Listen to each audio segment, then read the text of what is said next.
Hi ಗೆಳೆಯರೇ, ಎಲ್ಲರಿಗೂ ನಮಸ್ಕಾರ. WPL 2025 ಆರಂಭಕ್ಕೂ ಮುನ್ನವೇ RCB ಜೆರ್ಸಿಯಲ್ಲಿ ದೊಡ್ಡ ಬದಲಾವಣೆ ಮತ್ತು ಕ್ಯಾಪ್ಟನ್ ಯಾರು ಮತ್ತು ಜೆರ್ಸಿ ಹೀಗಿದೆ ನೋಡಿ.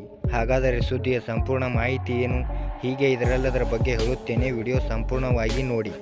ಅದಕ್ಕೂ ಮುನ್ನ ನೀವು RCB ಅಭಿಮಾನಿಗಳಾಗಿದ್ದರೆ ಈ ವಿಡಿಯೋಕ್ಕೊಂದು ಲೈಕ್ ಮಾಡಿ ಮತ್ತು ಇಂತಹ ಹೊಸ ಅಪ್ಡೇಟ್ಗಳಿಗಾಗಿ ನಮ್ಮ ಚಾನಲನ್ನು ಸಬ್ಸ್ಕ್ರೈಬ್ ಮಾಡಿ.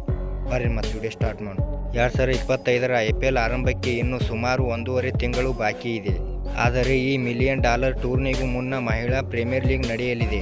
5 ಮಹಿಳಾ ತಂಡಗಳ ನಡುವೆ ನಡೆಯಲಿರುವ WPLನ 3ನೇ ಸೀಸನ್ ಫೆಬ್ರವರಿ 14ರಿಂದ ಆರಂಭವಾಗಲಿದೆ.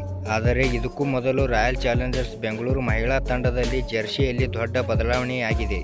ಬದಲಾಗಿರುವ ನೂತನ ಜೆರ್ಸಿಯನ್ನು ತೊಟ್ಟು ತಂಡದ ಆಟಗಾರ್ತಿಯರು ಅಭ್ಯಾಸ ಮಾಡುತ್ತಿರುವ ಫೋಟೋಗಳನ್ನು RCB ಫ್ರಾಂಚೈಸಿ ತನ್ನ ಅಧಿಕೃತ ಸೋಷಿಯಲ್ ಮೀಡಿಯಾದಲ್ಲಿ ಹಂಚಿಕೊಂಡಿದೆ.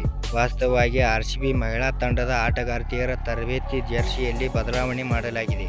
ಅವರ ಅಭ್ಯಾಸ ಜೆರ್ಸಿ ಈಗ ಮೊದಲಿಗಿಂತ ಭಿನ್ನವಾಗಿ ಕಾಣುತ್ತಿದೆ.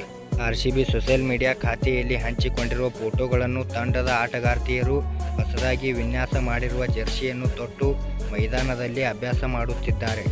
RCB ಕ್ಯಾಪ್ಟನ್ ಯಾರು ಎಂದರೆ, ಕಳೆದೆರಡು ಸೀಸನ್ಗಳಂತೆ ಈ ಸೀಸನ್ನಲ್ಲೂ RCB ಮಹಿಳಾ ತಂಡವನ್ನು ಟೀಮ್ ಇಂಡಿಯಾದ ಉಪನಾಯಕಿ ಸ್ಮೃತಿ ಮಂದನ ಮುನ್ನಡೆಸಲಿದ್ದಾರೆ. ವಾಸ್ತವವಾಗಿ ಸ್ಮೃತಿ ಮಂದನ ನಾಯಕತ್ವದಲ್ಲಿ RCB ಕಳೆದ ಸೀಸನ್ನಲ್ಲಿ ಅಂದರೆ 2024 ಸೀಸನ್ನಲ್ಲಿ ಪ್ರಶಸ್ತಿಯನ್ನು ಗೆದ್ದುಕೊಂಡಿತ್ತು. ಈ ಮೂಲಕ RCB ಪುರುಷರ ತಂಡ ಸಾಧಿಸಲು ಸಾಧ್ಯವಾಗದ ಸಾಧನೆಯನ್ನು RCB ಮಹಿಳಾ ತಂಡ ಮಾಡಿತ್ತು. ಧನ್ಯವಾದಗಳು ಇಲ್ಲಿವರೆಗೆ ವಿಡಿಯೋ ನೋಡಿದ್ದಕ್ಕೆ. ವಿಡಿಯೋ ಹೇಗೆ ಆಗಿದೆ ಎಂದು ಕಮೆಂಟ್ ಮಾಡಿ ಮತ್ತು ಇಂಥ ಹೊಸ ಅಪ್ಡೇಟ್ಗಳಿಗಾಗಿ ನಮ್ಮ ಚಾನಲನ್ನು ಸಬ್ಸ್ಕ್ರೈಬ್ ಮಾಡಿ ಮತ್ತು ಹಂಗೆ ನಿಮ್ಮ ದೋಸ್ತರಿಗೆ ವಿಡಿಯೋ ಶೇರ್ ಮಾಡಿರಿ. ನಮಸ್ಕಾರ.